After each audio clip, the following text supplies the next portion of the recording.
Joining me from Miami is Republican Senator Marco Rubio of Florida. Senator, thanks so much for being here, and happy Father's Day to you. And to you and to everyone watching, all the fathers, happy Father's Day.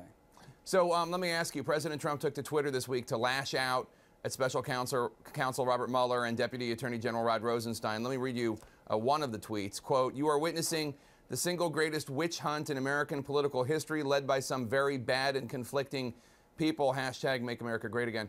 Some of your Senate colleagues, as you know, are concerned that President Trump is preparing to fire Mueller and Rosenstein. How would you react if he did?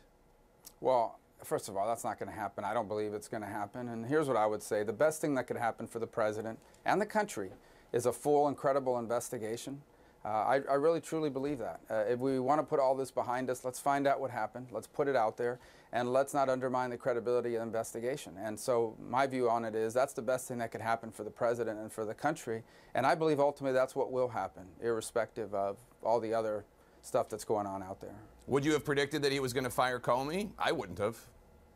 Well, I don't think anybody saw that coming, but I don't think that has in any way impeded the work of the FBI on these matters. And in fact, I know it hasn't, and they've testified so publicly as well.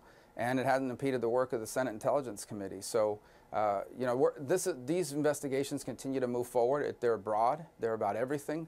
At its core, the Senate's work is about Russian interference and how they did it. And if it involved working with Americans, whether wittingly or unwittingly, that needs to be a part of it. But again, I think everyone should wait for the report to come out, and we continue to make progress in that direction. Do you have any questions about the integrity of Mueller or the way he's conducting the investigation? No, I have no reason to. His reputation is stellar, as everyone has said, and I believe he's going to conduct a full and fair and thorough investigation that we should have confidence in. And I'll continue to believe that based on his reputation and years of service to our country, unless there's any evidence to the contrary. You said that the investigation is making progress. Do you have any idea when it might be concluded?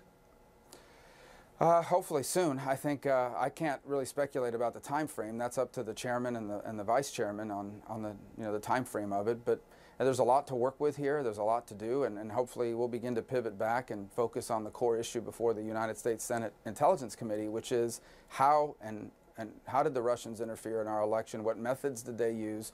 And it's important for the American people to know that, because we're going to have elections all the time in this country. We're going to have them in off year this fall. We're going to have them next year for Congress and throughout the country for governors and statewide races in places like Florida. And so people need to know this. The best antiseptic to these interference efforts is to know exactly how they're conducted, so that we can be prepared to, not just to prevent it, but to react.